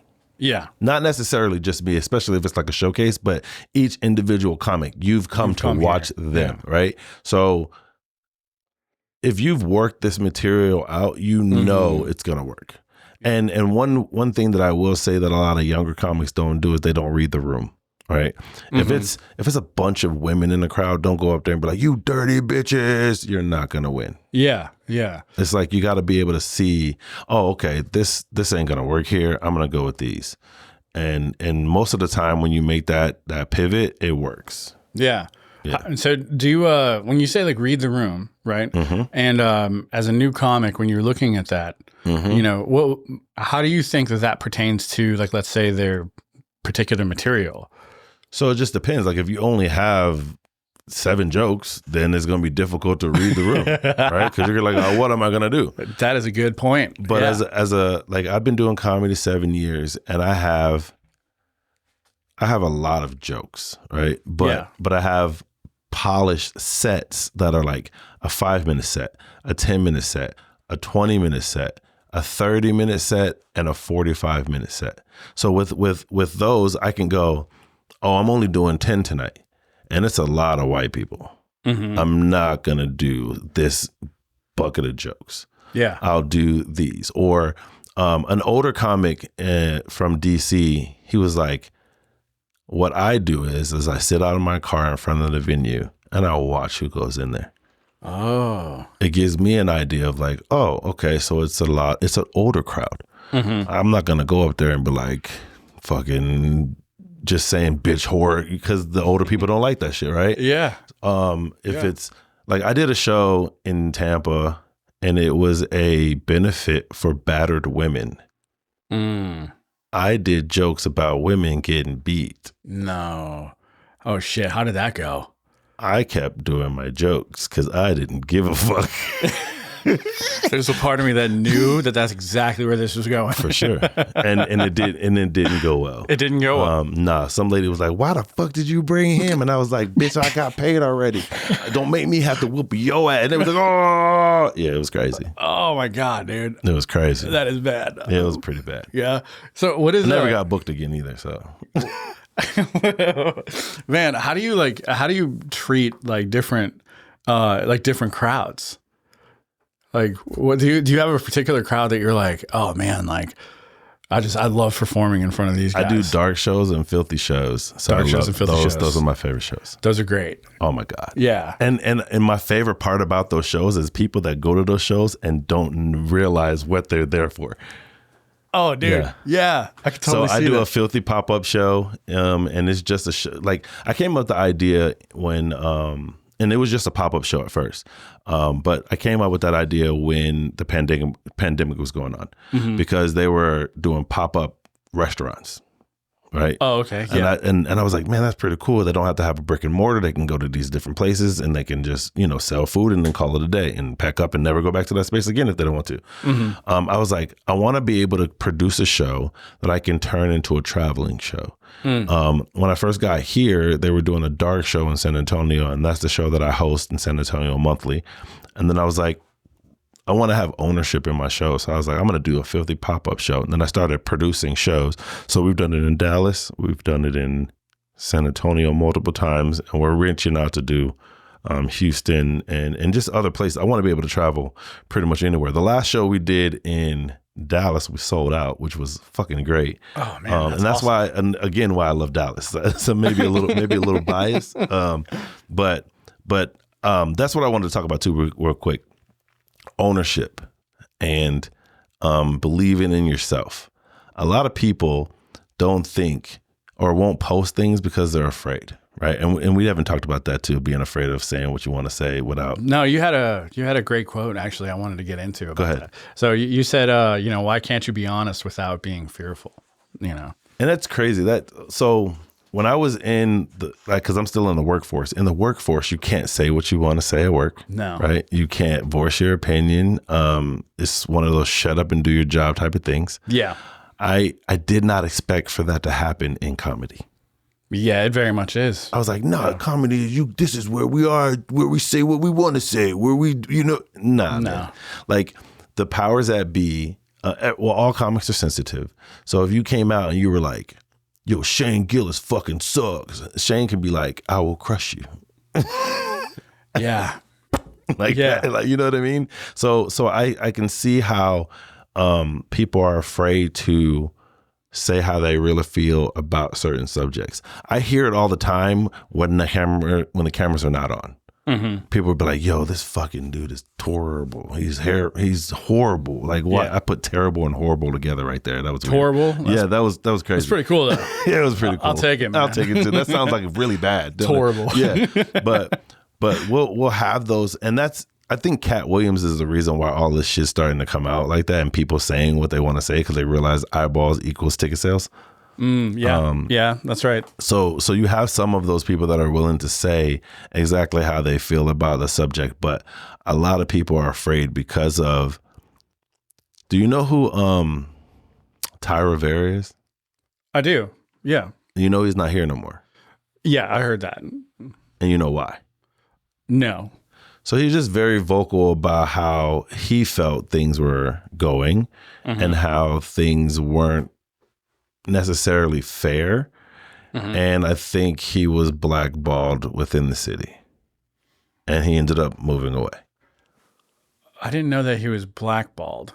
Because I think in passing I heard that there was something that he did or said, but I didn't know. And you know, for me, I'm like, I'm not going to go digging in other people's business. I'm just in comedy and follow kind of what's going on, and I just seen it, and I was like, it was interesting, right, to hear someone's point of view and someone finally be honest about how they felt things went. Not even saying that what was said was true. Yeah. Like, I don't know because I wasn't there, but to see someone say something vocally about how they felt mistreated or how things didn't go a certain way, you would be chastised for it. I think that sucks. Yeah. I think that sucks. I know what you mean, because I do remember Ty posting on his Instagram all the time. Yeah. You know, and just being very vocal and very opinionated.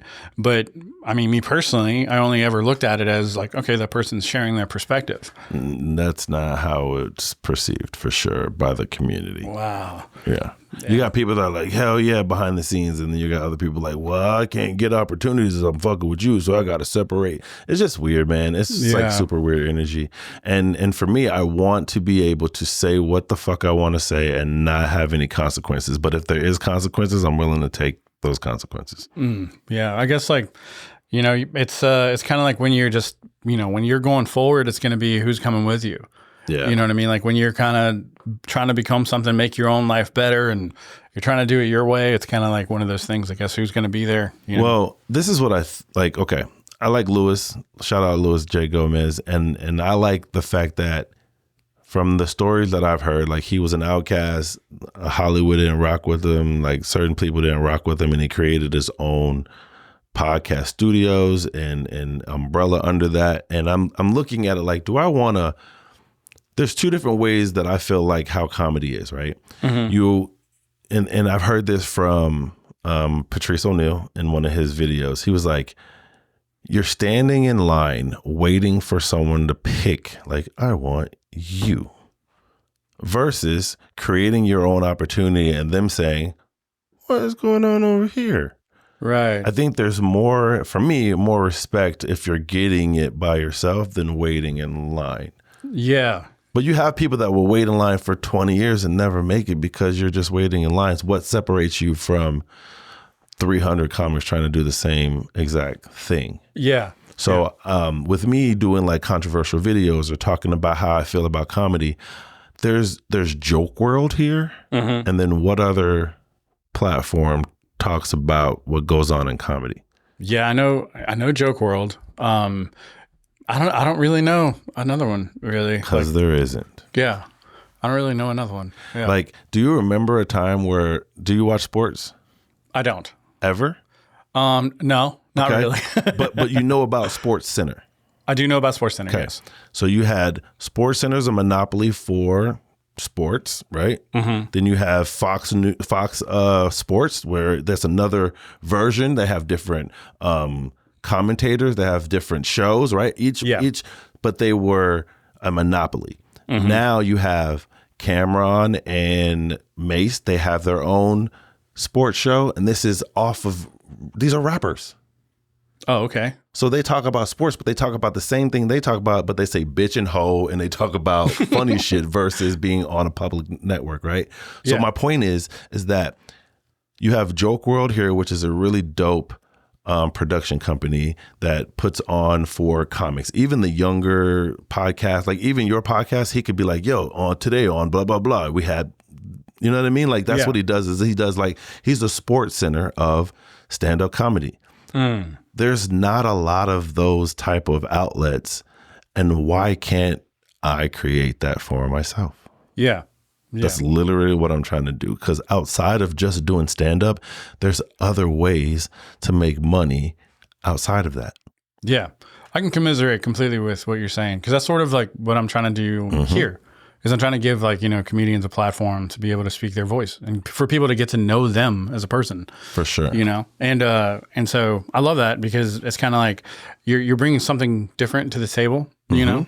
And it's and that was the reason why I approached you and I saw you. I was just like, it was just literally just because of your content that I saw. And I was like, man, this is very enjoyable. Yeah. I try to be different, man. I don't want like, there's so many people that want to know what's going on in Austin. Yeah. Yeah. And we have one person, Joke World, telling you what's going on in Austin. Yeah. Somebody like there's just okay. I look at it like we are recreating what Rogan did in LA, right? You had the Death Squad, which was like Tom Segura and Rogan and all and they would do their podcast, right? And then Your Mom's House had a podcast and Bert had a podcast and even Joey D has a podcast, right? Yeah. And they all worked with each other and built up. We have that here in Austin now. You have the Wet podcast. You have your podcast. You have fucking Lemaire and like the three guys. They got a podcast. Oh yeah. You got like you have a bunch of podcasts here. I was gonna say that one, but I don't like that one. It's the one with the titties. But I know. but I think that all of these podcasts are helping the community. And if you are a comic and you live here in Austin and you don't have a podcast or something that is promoting the city, you are just waiting in line. Right. Yeah. Yeah, that's exactly right, man. Because you can't sit there and just like wait for something to happen. You've got to build it. But it's hard because you're gonna have these conversations, and like what you said when we were coming in, he was like, "Well, no things are off limits, but if you want me to cut things out," so some people won't be honest on camera because they're afraid of the backlash, and that goes back to not being able to say what you want to say without having something bad happen. Yeah. There's a reason why I pretty much say that is, it's like, I'm not going to name any names, but basically it's like, sometimes like something like, sometimes somebody realized that they said something they didn't want to say. Yeah. And then it was just like, okay, but that's for sure. I respect it. Yeah. Yeah. But I get it though. I get it, because also sometimes you get worried about like whether or not somebody's actually being authentic with you. Because that's like the whole thing is that I want, like I want comedians like you to come up here and just be themselves. I'm glad that you said that because that's what I think there's a lack of in comedy circles in general. Because I don't want to just say just Austin or San Antonio or I think that authenticity, yeah, is lacking. I think people are afraid to be who they are because just human shit, right? I'm afraid that if I am who I am, you might not like me. So I have to put on this, I'm this, instead of just being who you are. And I think that that's tough. I'm very in tune with who I am. So when I'm by myself, I'm okay. Yeah. I don't get moved by like, oh, there's a bunch of cool kids. I don't give a fuck. Right. Yeah. All. Yeah, same. Like I've never been like somebody who's been like a part of the cliques and everything. Never been that way. Me either. So it kind of don't really bother you now. It doesn't bother me now. Exactly. But there's a lot that because they're not authentic, right? They put on this show to try to get things out of you. Like I throw a show. Here's an example, and he doesn't know that I feel this way, but there's a comic that wants to work, but I think the comic wants to work now because the fire's burnt out in Austin and they're trying to branch out. Oh, okay. And they're using me as a springboard. Oh, okay. Oh, wow. and I'm okay with it because I want to help. Yeah. Right. But it doesn't always get reciprocated. Oh, okay. Yeah. It's kind of like just a one-way sort of thing, huh? It's like that. Like, it's hard to say because I don't know. Because part of me will be like, you don't owe me anything. But then I believed in you before you believed in you. And here's an example. David Lucas wasn't traveling early when he first started doing like KillTony. I saw him online. I reached out to him. I was like, dude, I could bring you out to Tampa and we can do some shows. I know you'll sell out. Brought him the first time, sold out. I got paid by the club. Didn't get paid by David. Fine. Second time I brought him out, sold out. Didn't get paid by David. Got paid by the club. Then I booked David to like 4 other places. Went to New York, sold out. San Antonio, sold out. Was gonna go to Colorado, but because he's heavy and the air is really thin up there, he was like, I'll pass out. So we didn't go to Colorado. That's a thing? Well, that's what he said. Oh, okay. Okay. All of these places, I was like, oh shit, I'm fucking finna go to fucking Austin and I'm finna be huge. I'm with David, right? And that's why I said when I came on crutches and I came to the show and I did his show first, got on KillTony, I was like, I'm fucking in the game. I'm in the game, baby. And then I moved here and he doesn't act like he knows me. Really? Oh, man, come on, dude. And there was multiple times where he sees him, he goes, hey, what you doing out here? I was like, I live here. He goes, you live here? And I'm like, yeah. I've messaged him before, like, yo, can I get on the not the Killers of KillTony. What's the one they do with the Vulcan? Is that not Killers? Nah, I think it's the regulars. The regulars. I was like, yo, can I get on the regulars? No response. And I'm like, we did a tour together before you were touring, but yeah. Oh man, that sucks. Yeah, I did the Tahans too. Like this is before when I lived in Florida, they weren't traveling like they are now, and I saw the calm before the storm. I was like, yo, I can get y'all out here, and that was my idea was that I was going to be the guy that bring them out to. I'm not going to name the club, but the club that I first started off in Tampa, and then the Improv, Madcaps, which I hate them, and I'm glad they're closed. Madcaps, which was in where were they at? In Daytona, I think, or something like that. And then there's another club, LOL, which is in Winter Haven in Florida. Like I was like, this is my run. You guys come into Florida, you'll do this club, this club, this club, and then get up out of here. And it just dried up really quick because the comedy club stole my idea and ended up cutting me out the deal and started bringing them by themselves. So I was no longer the middleman to make extra money on the inside. Oh, wow. But that's why I ended up just doing like traveling shows because I was like, they're going to end up trying to take the ideas of me. Because before they didn't know who fucking KillTony was. They didn't know about the fucking comedians. They knew about like Mark Norman because they would come and do shows there or Ari, like those guys, but they weren't bringing KillTony people. And I saw I just saw it before it was happening. And that so was you were bringing in the KillTony people and everything, which they never really saw that before. Oh, wow. Wow. Yeah. And so now you see that everywhere. They're going to those clubs consistently now. Yeah. Yeah. Yeah, very. That's crazy, man. Oh, that sucks.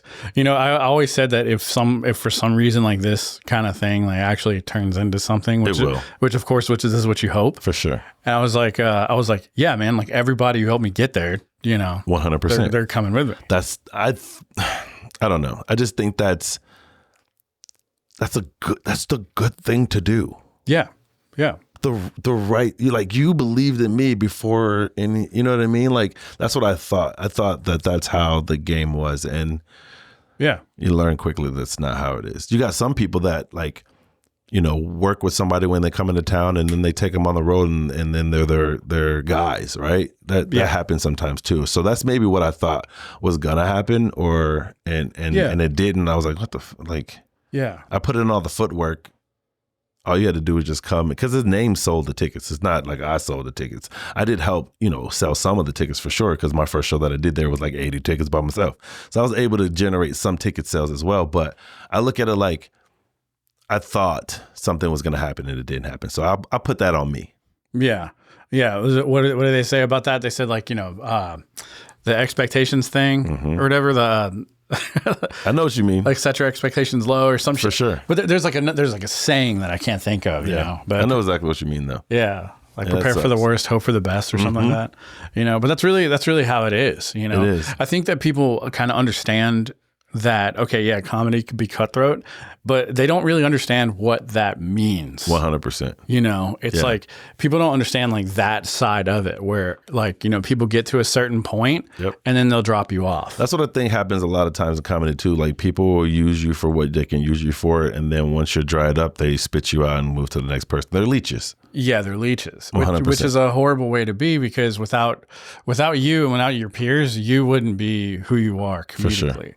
You know, and I understand like the necessity for like, you know, all right, if like, there's a toxic thing that's not working, you got to get rid of them. I get that, you know, but people who help make you 100%. You know what I mean? It's like a different kind of thing. It's like what I would like to do with this is like I want to have like eventually like an Only Bombs like showcase where I take some of the comedians that have been on the show and do like an actual show.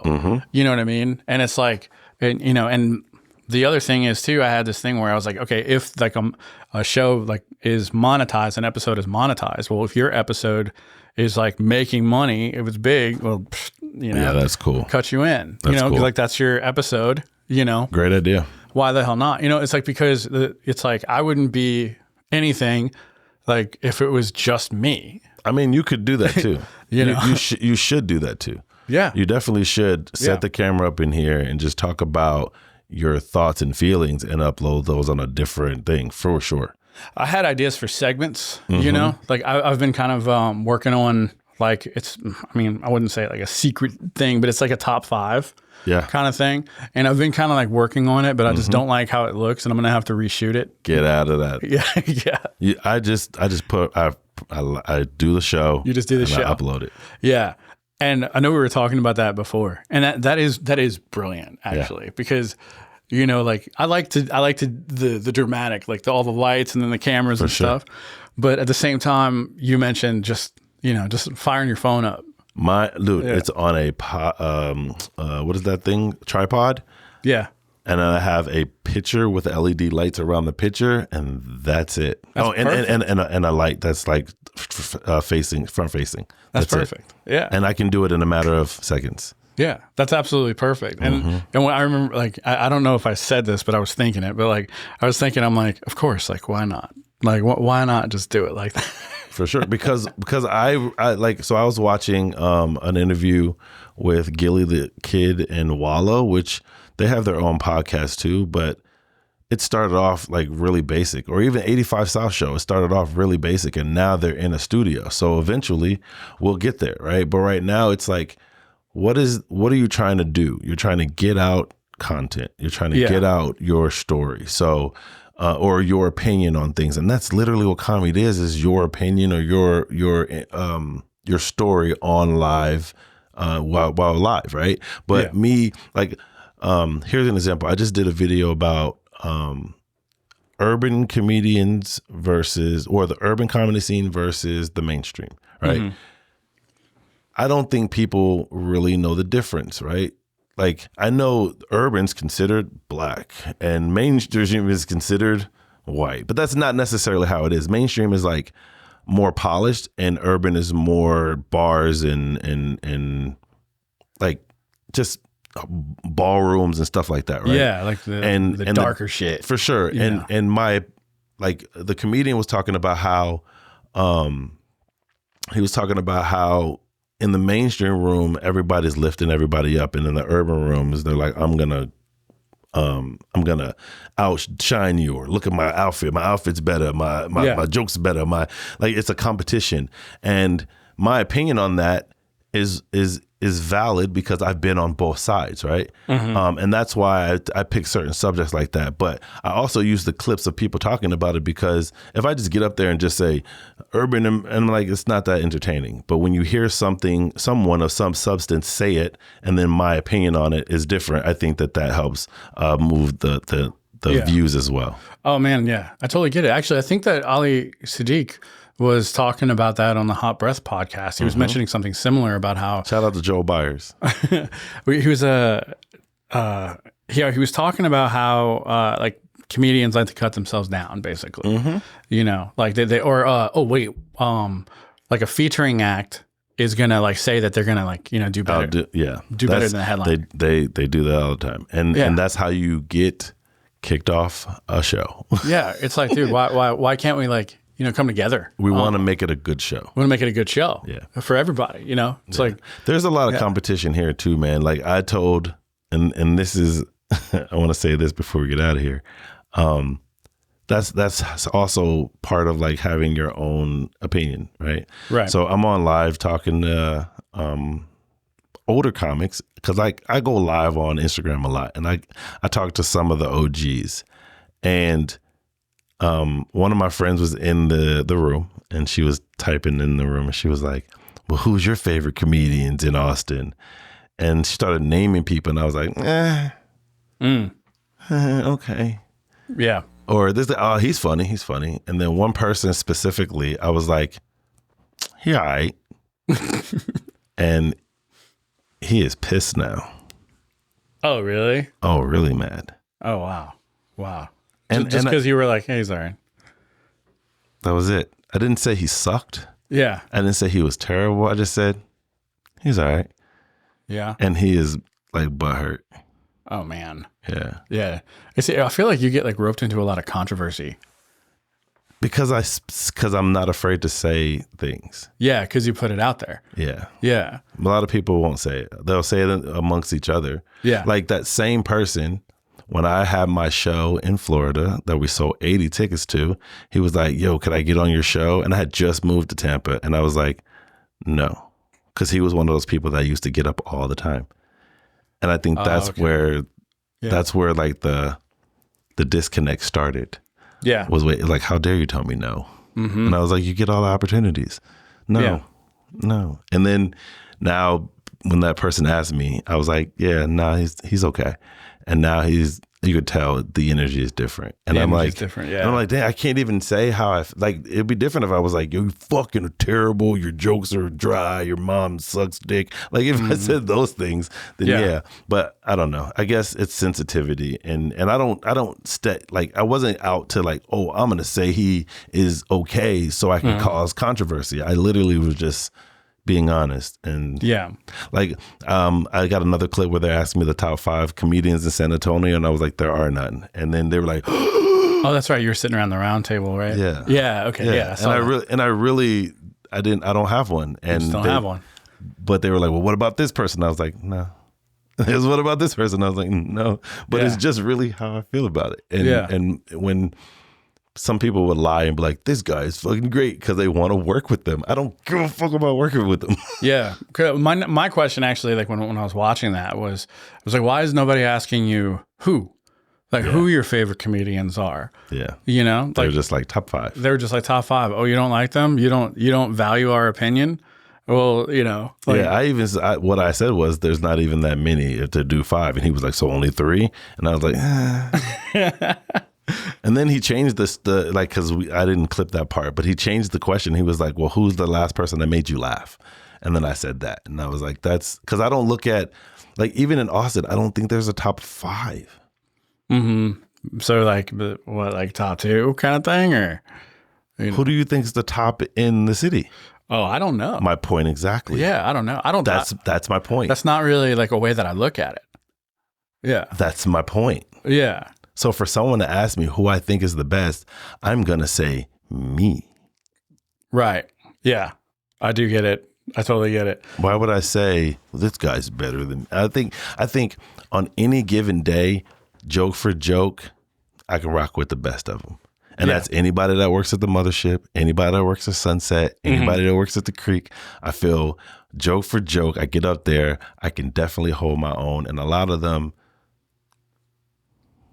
yeah, man, I totally get it, dude. Yeah. I'm just confident. I think you should be confident in your shit, right? Like any comic, like even if somebody's like, "Oh, you're like," let me tell you what they love to do. Because I did KillTony and I walked off. I did that on purpose, right? The joke was good. The energy in the room was not good. That was the the time where he was just like running through 35 or 36 different people, like they were rapid firing getting people. Yeah. And I was like, I didn't even get the right introduction. I don't give a fuck about it. But till this day, people will go on my comments and they go, "Aren't you the dude that walked off of KillTony?" And I go, yeah, I am. Come to a show. Yeah, kind of my show. Yeah, I don't like. I think people take that shit to heart. Like one of my buddies was on the show, and that was the episode when the guy goes, "All right." Tony was like, "Let's go over to our guys over there," and it was like it was like a harmonizing group, and they were like, "You're not funny.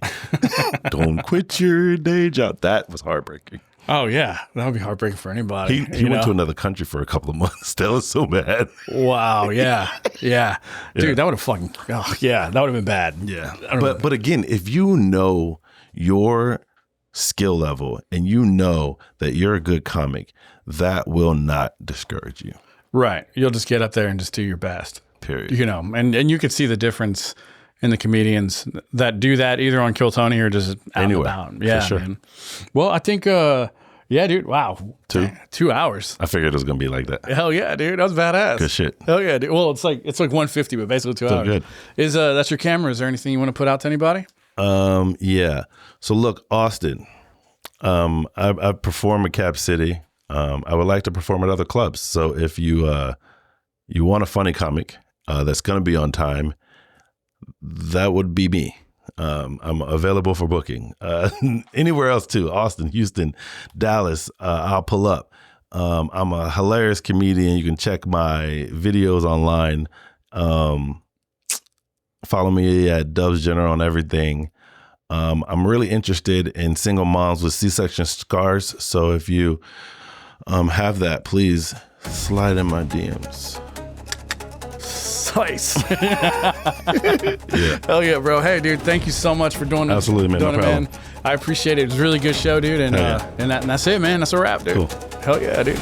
That was good, man.